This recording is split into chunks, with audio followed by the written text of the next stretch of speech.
Good morning everyone and welcome back to the Two-Headed Wolf Gaming channel as we are doing a slightly different episode of Darkest Dungeon 2. The reason for that is that I had to do some work yesterday on the water plumbing and it took a lot of time, and because of that I got quite late into recording this video and I forgot to plug in the microphone. So note for yourself, this is an advice, a free advice. If you ever do YouTube recordings or you ever do a video for a project of yours, make sure that you buy one of those microphones that has a LED on it and you can see it when it's on, or make sure that you have a checklist that you go through every time you start recording. Otherwise, things like this might happen. And in other games, it's slightly easier because you can load up a save and you can redo the episode. Might not be the easiest thing in the world, but hey, you can make it happen. In Darkest Dungeon, you do not have that luxury. And here we are with the party. I decided to mix the two episodes that I've recorded yesterday into one. They're heavily edited, I guess in a way. They are cut up in different parts because I wanted to show what happened. There's a few cool things that I experimented for the very first time, so thus this is why we're here. I've upgraded two skills. I've upgraded the Duelist Advance from the Highwayman just to get that extra dodge in, and also the Dead of Night I've upgraded for the Grave Robber in order to get from 33% healing to 50% healing and reduce stress by 1. So that's pretty much what I've done. I've reduced the stress on everyone. Overall, we're doing quite well. You can see now that I am going to select a route. And by some random chance, I decided to just click on the sluice. The sluice is not apparently a map that is hidden behind a early access. It's not a teaser for the release version. We could actually take it and go through it. You do not see any kind of reward. I do not know if there are rewards with this map, but there's more things that are special about it, and you'll see it right now when we embark on it.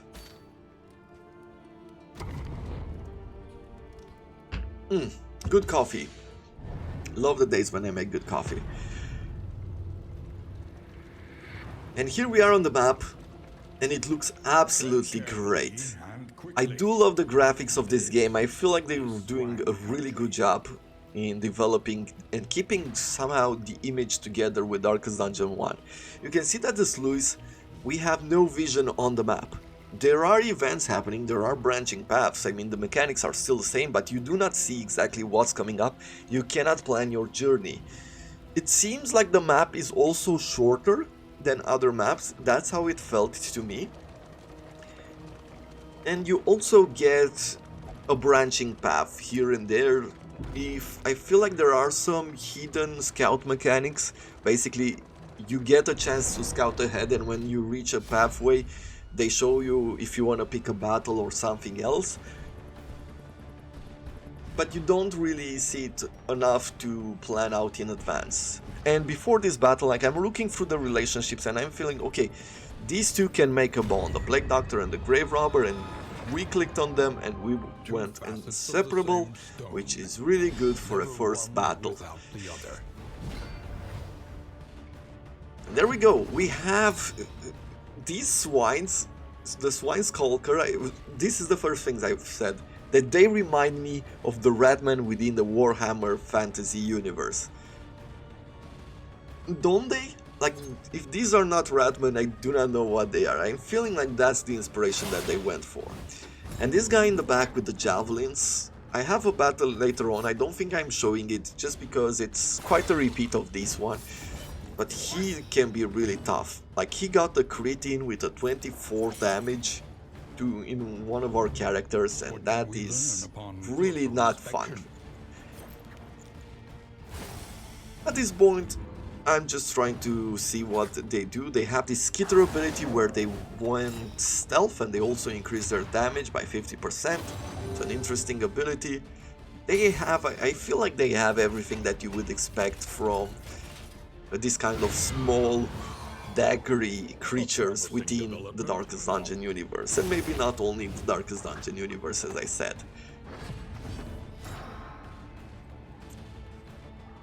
A point blank shot we're doing here, it's only a 50% chance to hit, but we managed to do it. However, the roll of the point blank shot was really low, which was weird, but hey, sometimes that happens. A miscalculation, It feels like there's an expectation that point blanks should always do like this huge amount of damage.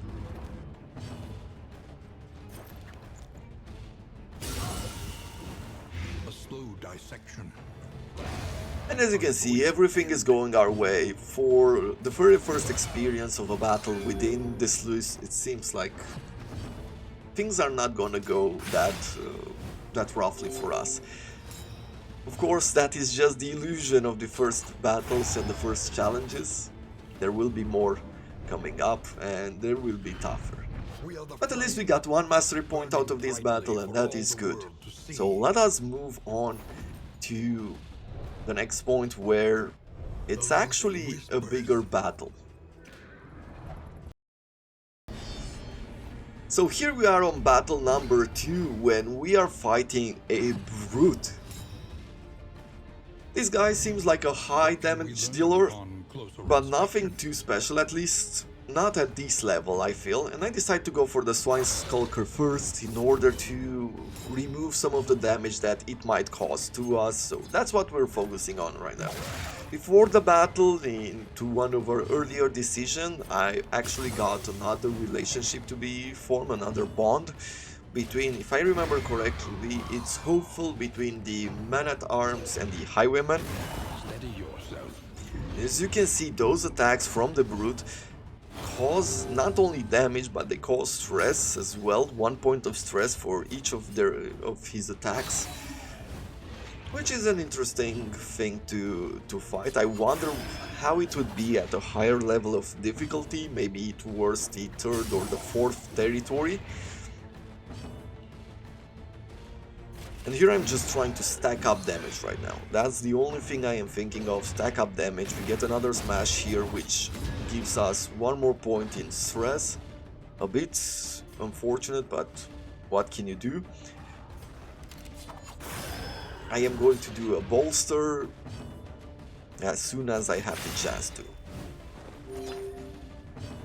The Dead of Night was a decision there just to give us enough time to do bolstering, so that's what I was thinking. However, in a sense, it didn't really pay off. I mean, yes, I have reduced stress over there, but he got a chance to attack again, and he increased stress to us back to 5. But I decided, you know what, this is not worth doing. Our Man-at-Arms does not have the initiative to act before the Swine, so we're just gonna take it out. And that means that at the beginning of the next battle, I can do a bolster, and we can reduce the stress to 3, and that is a better choice over there. Moving on. The familiar heart. And here we are at the inn. I have done, I think there were like 5 or 6 battles, but they were small enough, and that's why I've cut them out right now.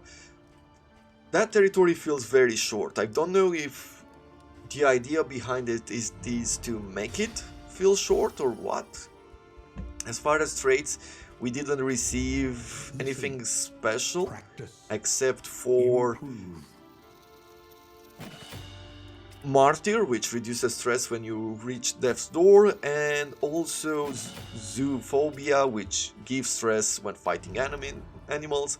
As you can see over here, I have upgraded our damage dealing, especially the point blank shots. I feel like that is the most important. We are very close to forming another bond between Audrey and Baristan. I'm looking around trying to see who's closest, because we have those weed pipes, and I feel like, okay, this is going to create a bond here. And we got Respectful, which is great. I do like these more than the Amorous ones. The Amorous one has its advantage, but the biggest disadvantage there is that sometimes it blocks us from doing stress heal or normal heals, things like that. So at this point, I'm just improving relationship, I'm throwing stress reliefs out. there's nothing special that I am focusing on other than that. And we'll be moving on to the Shroud. Precious relics remind us And of I a am time thinking at before this the point, end. we have so many relationships. A bit of comfort. Couldn't we take road on to a layer damnation. and defeat a boss? Because I almost feel like it would be a waste not to use these relationships. So I'll see you in a second. And our very first fight on the Shroud is an Oblivion Ingress. The infinite And I am emptiness trying of to the look void. around, like trying to figure out who's what. Like, could I take this battle? I should, because I want to reduce load some. They get hastened enemies, which is really bad for battles like this. And you will see that there will be plenty of moments where I'm starting to worry a bit about the difficulty that we might encounter. And this is just the first battle. As you can see, the Herald has managed to put a bunch of damage over time to our characters. Dismas, or not Dismas, but Baristan took a bad hit over there. He's also bleeding now, and I'm thinking, okay, how do I do this? Let's take on the Herald first. Let's make sure that we remove some of its capabilities. So, throw a dagger to begin with. I'm trying to throw a blinding grenade over here as well, but we miss. However, at least we remove the dodge from the cherub, and I can do a crush, and I can also do a duelist advance, getting the cherub down to size, hopefully taking it out during the next turn. But it is very difficult to know with the cherub, because many of his attacks, I'm not sure if all of them, provides him with dodge. And you can see right now that we have a 6 damage per turn on our Grave Robber, and I am getting downsized. However, we managed to throw the daggers there and take down the cherub, which is a big plus. Now I'm thinking that I'll use the Plague Doctor to heal both ourselves and the Grave Robber, which is useful for the near future. Trying to do a Wicked Slice on the second line. I'm thinking, okay, that is the most vulnerable, and finally with Baristan I can keep going forward, but I feel like defending our Plague Doctor might be the better idea. And once again I'm getting an attack there, I'm getting more bleeds.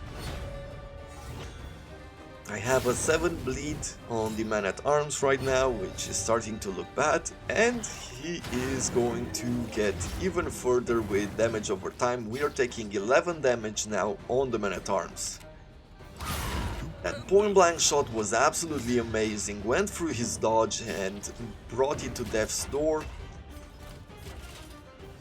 I decide that a crush here would be in order to remove one Evangelist, which leaves us with the rest. I'm doing Dead of Night, make sure to heal and hide our Grave Robber. And I'm going to apply, of course, Battlefield Medicine on the Man-at-Arms, just to make sure that that damage over time is not creating a dangerous situation, that we can get out of it in a lot. What am I trying to say? It's basically, don't want to create situations that are hard to fix. But with that beautiful Creed there, we managed to pretty much take down the Herald, and now we're with the Plague Bomb and the Blight damage. We're in a good situation. Overall, I feel like this battle represented just a threat for what is about to come. But it wasn't the worst one. I mean, stress is still low. And I am just taking my time over here because I can use this chance to heal up. Then thus bringing the Plague Doctor and throwing Battlefield Medicine on the Man-at-Arms. This wound at least Has been helped. tended to. That's it. So this is the first battle right here. I have a few more following up this Unclean journey, potency still lingers in some of these well-worn but you can see that we've gained here a trinket minus 33% traveling flame drain, which sounds really awesome for the future. And also I decided to use the misstep here with the 75% to max HP and minus 50% damage on the Plague Doctor, right? The Plague Doctor, once again, at least with the attacks that we are using, it's not doing any kind of direct damage. It's doing damage over time, and that is not influenced by the damage percentage, at least not the damage over time. And thus I decided to make the Plague Doctor stronger. A few more battles are coming up after these hospitals and everything else, but you can see that the layer is coming up, and I decide that, you know what, this is a great opportunity to take on the layer. Let's do so. And so here we are on the layer. An inglorious heap of rotting timbers. Our first battle doesn't seem like anything special. We're getting a lot of stress heals here from our relationship, and that makes me very happy. I'm throwing a dagger on this second bosun, and we get a crit and a double attack with the man-at-arms, almost killing it. And I can do it now. I'll do a duelist advance to get that riposte and dodge in. We managed to take one unit in the first turn, which is really useful. You can see we're getting another stress relief, and I'm feeling pretty great. I decide to do a Noxious Blast on the first line. And with a riposte here, once again, we're doing pretty good.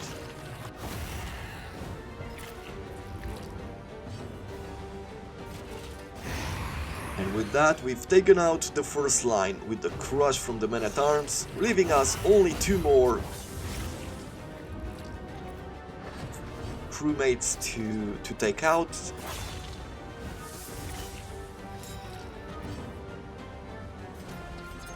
They throw the dagger and we killed another one, which leaves us only one enemy in the field.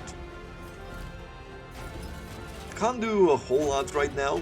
Don't have the units to target the back lines, but I decided to go with a defense.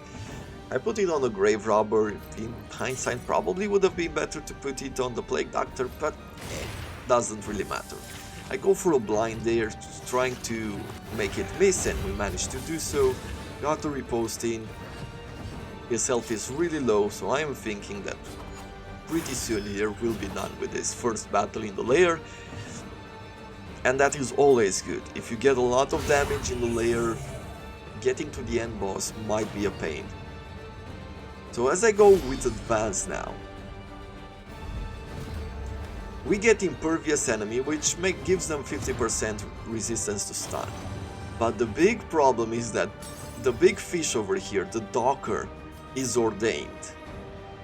And I decide to look at what Ordained does. Look at the thing. He gets apply on As hit, it is. 10% chance to apply fire, 40% extra HP, 40% extra damage, plus 2 to initiative, and a 10% chance to cause either bleed, blight, or fire, or even increase duration. So I am thinking that beast already has really bad damage multiplier, or really bad attacks as far as damage goes. With another 40% extra damage, this is going to be really bad if I don't do something with it. And it feels like the party has understood me, and we're focusing on them. I don't care about the bosuns and their spearfishing and all that, like who cares about it? We need to cause a lot of damage, make sure that that fish doesn't have a chance to do any of its attacks, or at least miss them, or something like that.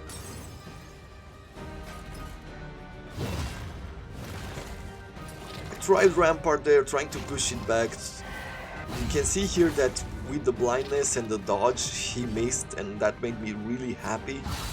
I got another crit here. I feel fairly confident that I can do this. Another crit with a point blank shot, and we're very close to bringing it to death's door. And I'm hoping here that he will get a weakness, and he did. Which means that at least now that when he acts, he will have reduced the damage by 50%, and that is good.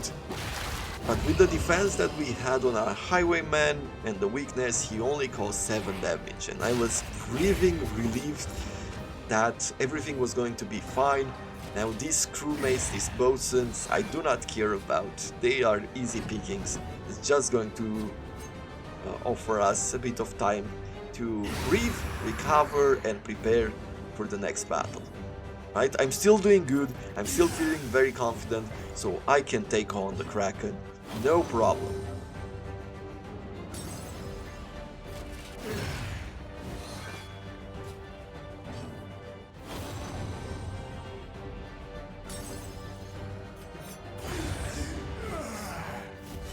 One less obstacle in our path. There we go. I am moving forward now to fighting the Kraken. We would get a trophy which gives us minus 50% to Flame Drain, and this one, Sodden Sweater. If we resist bleeding and we're under 50 HP, we get 10% of our health back. If we resist a movement skill and we are stressed over 5 points, we get minus 1 to stress. And you also gain resistance if in rank 1, 50% bleeding resistance. If in rank 2, you get 50% movement resistance, movement skill resistance.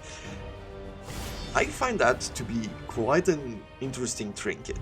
A very useful one, especially for tanks, I feel. And there we go, we're fighting the Kraken for the very first time. And I start just putting damage on Noxious Blast to begin with, but he resists the Blight. I'm thinking, hey, how much Blight resistance does he have? But it's only 30. We got unlucky there. Apply a Crush. I am throwing a dagger now, trying to get that damage in, but we missed because we were blinded. Duelist Advance to make sure we have a riposte, because the Kraken does a lot of attacks like Eye of the Storm and things like this that are in preparation for future attacks, so any kind of riposte is very useful. Now he's taking his arm out now and trying to drag us under the water, but for a very first attack we resist it. And I do a point blank shot and I bring it to 9 health, and I decide, you know what? I am not going to do anything else for now.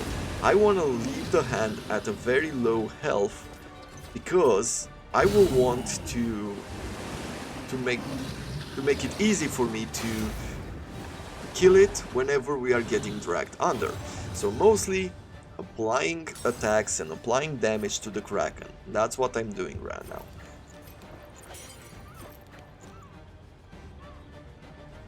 Now, I'm saying too much now. I'm using Blinding Gas trying to blind the Kraken. I'm not sure if that was a good idea. Mostly, to me, it doesn't really seem like that was a good idea in hindsight, but sometimes this is how I think. Now we're getting Undertow. He managed to succeed, but as you can see, the health of his hand is low, so with a thrown dagger here and a crit, we're bringing Dismas back out. And I feel like, hey, he still has that riposte, he done damage again, and if we're lucky here, I might do another point blank shot on the Kraken. At least that's the thinking, right? We have 4 Blight on him per turn. I was thinking that maybe if I do this Rampart and we got even a crit in, then we'll be lucky enough to where I can stun him, or maybe even push Dismas out of danger. I do now another one of these Noxious Blasts with a combo, and we managed to do an 8 damage per turn. I'm feeling fairly confident.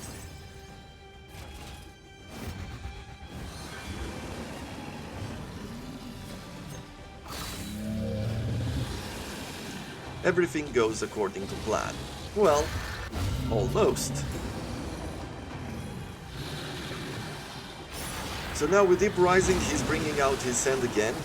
He's quicker, so he's doing Undertow, dragging us in, and he's at full health, which makes me think that we are in trouble. He pushes the Man-at-Arms in the back, and right now I'm a bit worried. I like the crit that we got there, but our Plague Doctor can't do anything from the second line. And there's another problem coming up because we move like that.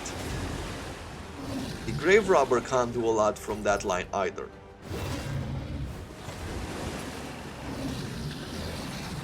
So you can see we got an ugly crit, push back the Plague Doctor once again, she can't do anything, sort of a heal.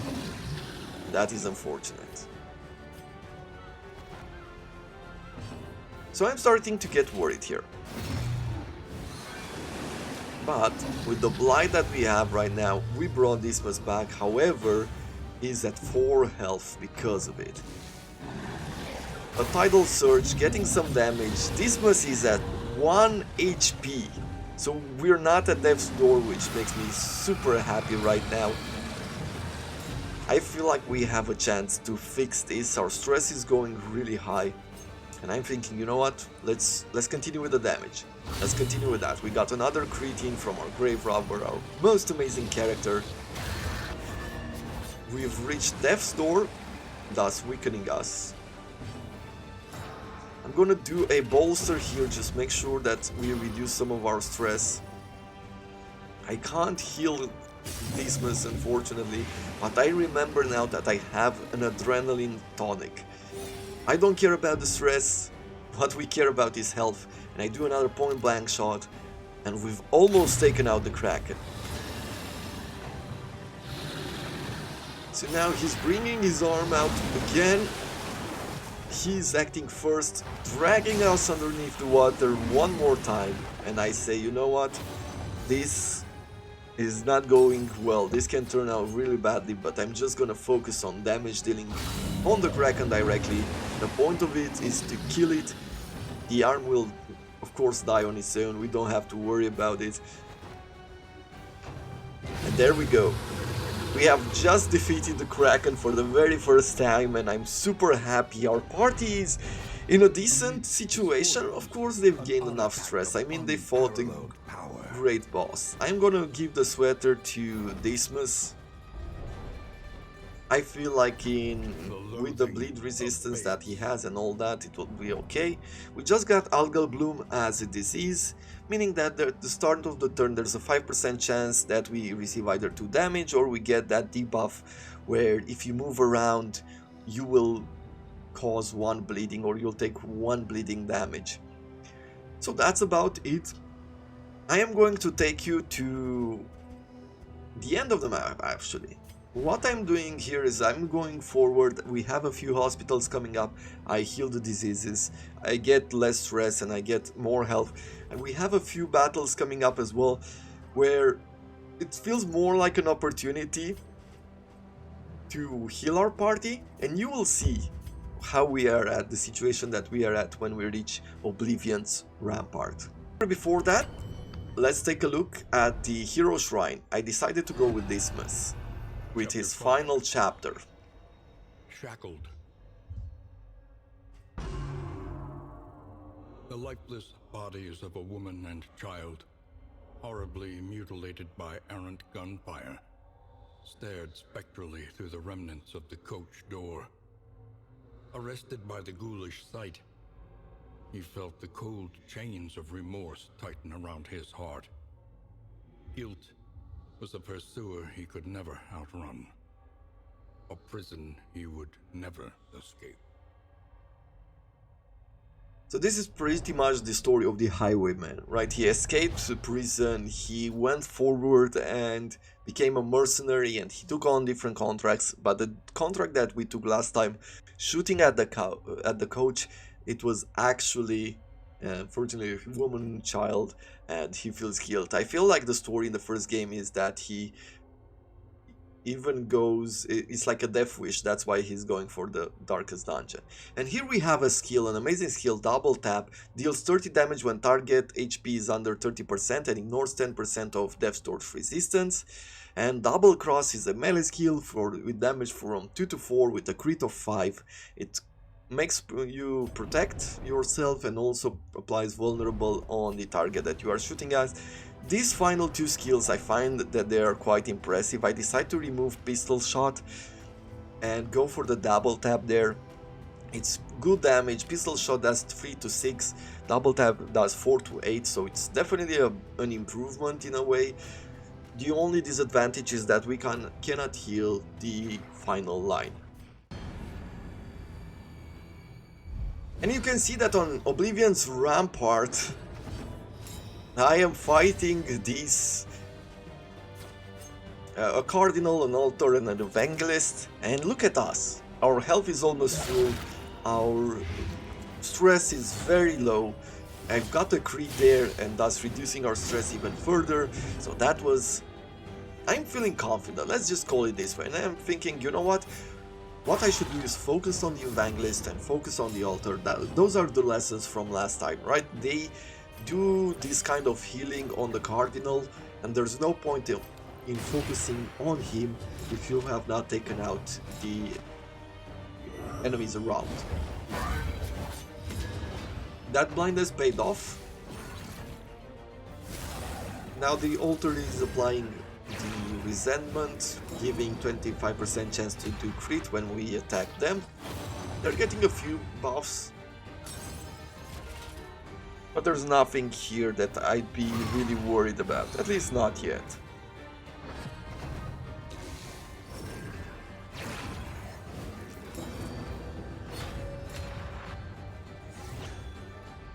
Now she has 50% extra damage, she has crit. I'm not sure if it's a she or a he or an it. But we're getting some stress relief, some free stress relief. I'm trying a point blank shot, but that was a very long shot to actually hit. Doesn't matter, I'm throwing a dagger in the back and we've taken out the Altar. Very easy. Throwing now a Noxious Blast to remove his protection and also do blind damage. Now we get an Entropic Star there, which gives us a few debuffs, but nothing special once again. I'm gonna defend the Grave Robber. I'm feeling like she's the weakest right there, so that's why I've done that.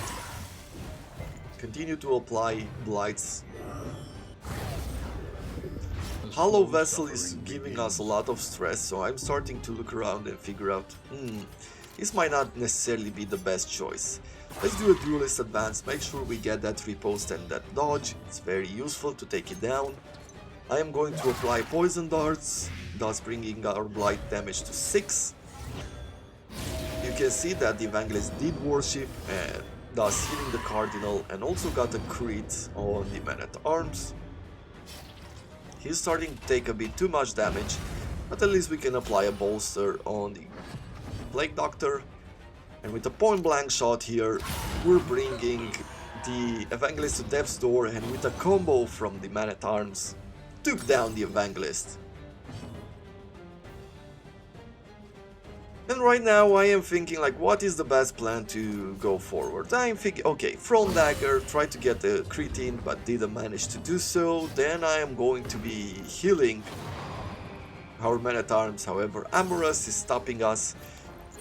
Then I decide to go with just a Noxious Blast. Oh no! Apparently I've changed my mind. Huh. Sometimes I do not know myself. Or, looking from the exterior, things are definitely different. Can't do a bolster right now, but I decide to make sure that we are taunting our Man-at-Arms to attract some of the damage from the Cardinal, just so that the Plague Doctor doesn't take any more stress damage. I'm doing a double tap here, but it was too early. I should have done things a bit different. Because that double tap is really good when you have your enemies under 30 HP, and you will see the upgraded version is even greater than that. At least has been tended to. I get another Hollow Vessel on the Man-at-Arms, which is great because now we're at 5 stress, and when we apply Bolster, we're gonna heal the stress both for the Plague Doctor and for us as the Man-at-Arms. Pretty close here to killing it. Excellent work. He is weak.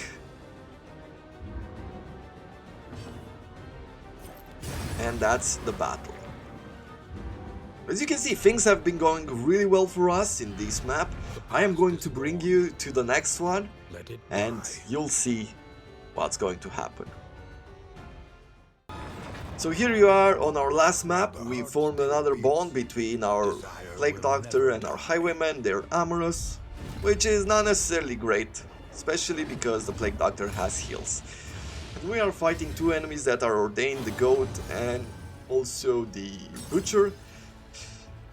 And I look at them to see what buff do they get. Well, they get pretty much the same. The 40% extra HP and damage is awful, but this is what the challenge will be from here on out.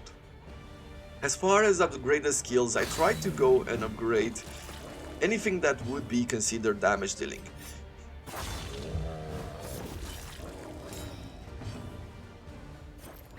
So Noxious Blast, we're doing a 6 per turn. This battle is going quite well. There's not a whole lot that I want to do here or show here. I'm just trying to give you the status of the party at the beginning of this map.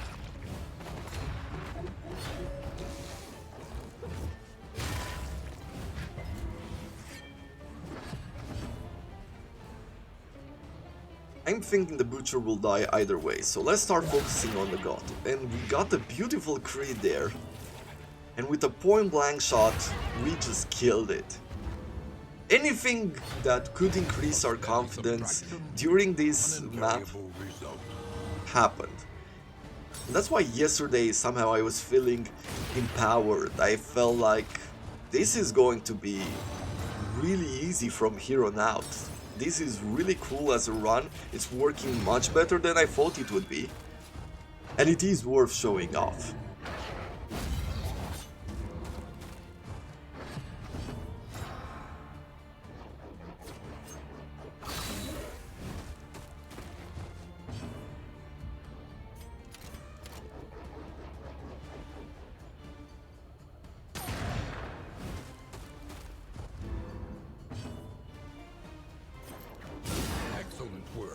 Excellent work.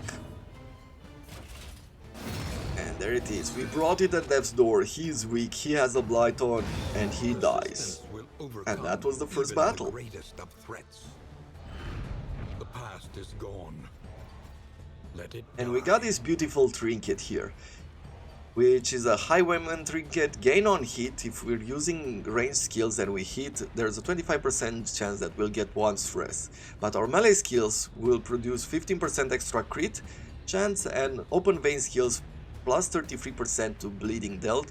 We're using a lot of ranged skills right now, so I'm not gonna equip this trinket, but it is an interesting one for the future. Maybe we will move the skills around and we'll figure out a bit more. I am at a hero shrine and I'm trying to figure out, apparently I can pick Dismas one more time, but I am afraid that maybe it will just reduce stress and not unlock anything else, and thus I pick the Grave Robber. Chapter 3. Embarrassment of riches.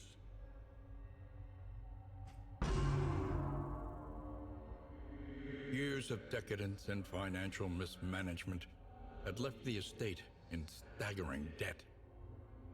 Humiliated and facing eviction, she wandered the empty halls, hurling inebriated indignities at the portrait of the deceased, whose hand had rested so possessively upon her shoulder.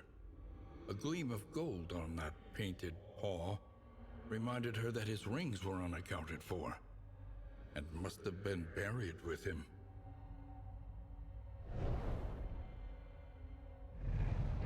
And we have unlocked the ability to launch, doing a 4 to 8 damage from the last 2 lines, but it moves herself forward by 2 and also has a crit chance of 20%, which sounds really good to me.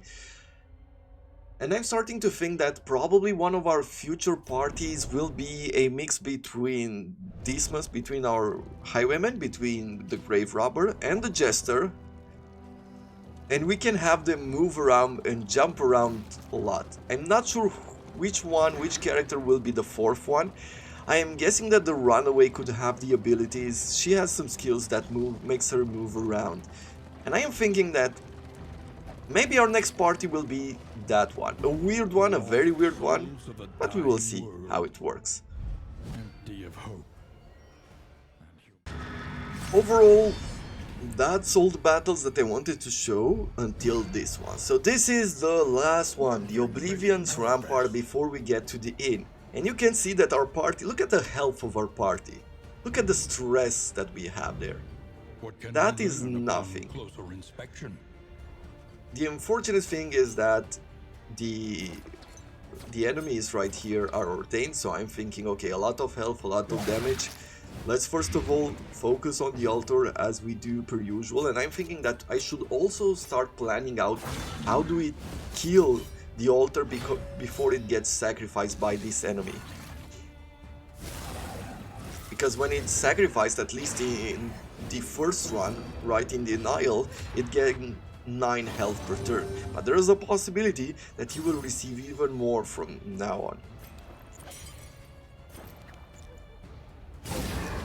So stacking up those debuffs. An unavoidable end. Prelude here we got a crit, but we start with protection, so our highwayman is okay. Those reposts are paying off.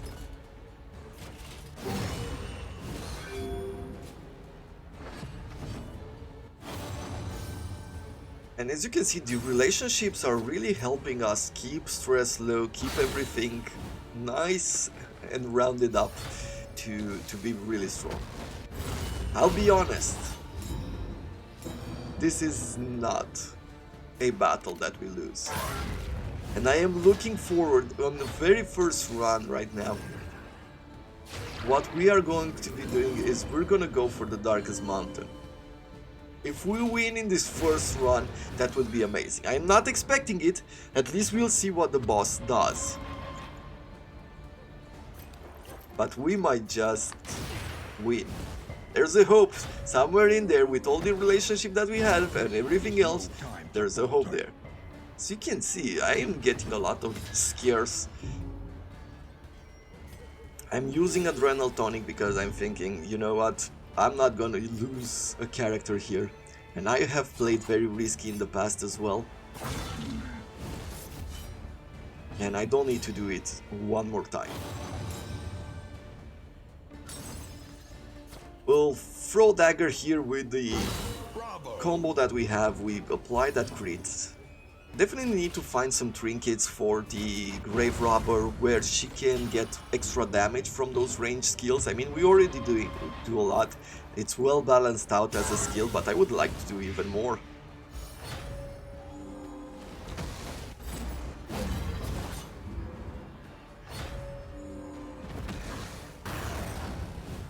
The slow suffering begins.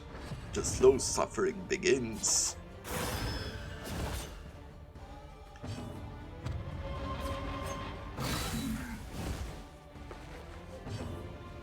And just look at that. Now, being ordained just made this boss 141 health. That is a lot. It takes a lot to take down. If you do not have stress heals, if you do not have heals, it can really bring you down. But overall, I've tried to taunt, make sure that we get the damage on the Man-at-Arms rather than someone else. I feel like that is the better idea there. But the Plague Doctor decided to just jump in and take the damage. Which I'm not sure why. Sometimes I hate that kind of jump in. Sometimes it pays off, sometimes it doesn't, but that's how the game goes. We brought the creature at death's door and I am trying to kill it here. And we managed to do it. And that's pretty much it for today's episode. Now, this was a weirder format. I'll make sure that I have the mic connected for next time. If you did enjoy this kind of format more, let me know. I'll try to get better at it. I know it was a bit of an amateurish take. I'm far from being great at this. Still learning a lot, still trying to improve. But if you prefer this over the normal type of episodes, I can think about how to do that in the future. With this in mind, I thank you very much for watching, and I look forward to seeing you tomorrow when we're actually taking our first run at the boss in Darkest Dungeon Resentment Run. I think that's how it is. Have a wonderful day, everyone.